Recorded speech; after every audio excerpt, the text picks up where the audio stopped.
ప్రపంచంలో వందల ఆలయాలు ఉన్నా కొన్ని మాత్రమే అద్భుతాలను చూపిస్తాయి, అసాధ్యాలను నిరూపిస్తాయి. అసలు ఇది ఎలా సాధ్యం అనిపిస్తాయి. అలాంటి దేవాలయాల వరుసలో అన్నింటికన్నా ముందు ఉండే ఒకే ఒక ఆలయం ఇది.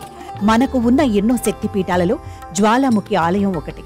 ఈ ఆలయం చాలా ప్రసిద్ధి చెందింది.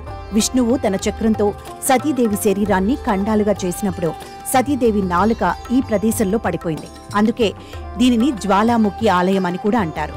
దీనిని జోతావాలి, నాగర్కోట్ అని కూడా పిలుస్తారు.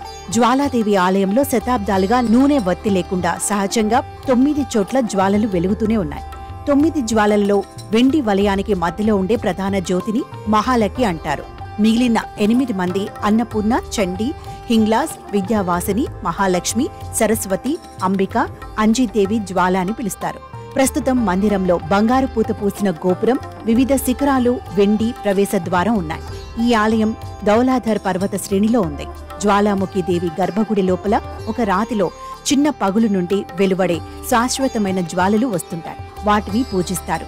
నవదుర్గలకు ప్రతీకగా ఉండే 9 జ్వాలలు ఈ క్షేత్రంలో దర్శనమిస్తున్నాయని నమ్ముతారు. మంటలు ఎప్పుడొచ్చాయో, ఎక్కడి నుంచి మంటలు పుట్టాయో తెలియరాలేదు. దేవాలయం క్రింద భూగర్భంలో అగ్నిపర్వతం ఉందని, అగ్నిపర్వతం సహజ వాయువు జ్వాలల ద్వారా రాతి గుండా కాలిపోతుందని శాస్త్రవేత్తలు అంచనా వేశారు. కానీ అదేదీ రుజువు కాలేదు.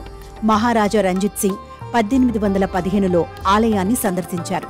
ఆయన ఆలయ గోపురానికి బంగారు పూత పూయించారు. సిమ్లా రహదారిపై సుమారు 20 కిలోమీటర్ల దూరంలో చిన్న స్థలంలో ఉంది. జ్వాలాముఖి రోడ్ రైల్వే స్టేషన్ నుండి 20 కిలోమీటర్ల దూరంలో ఉంది.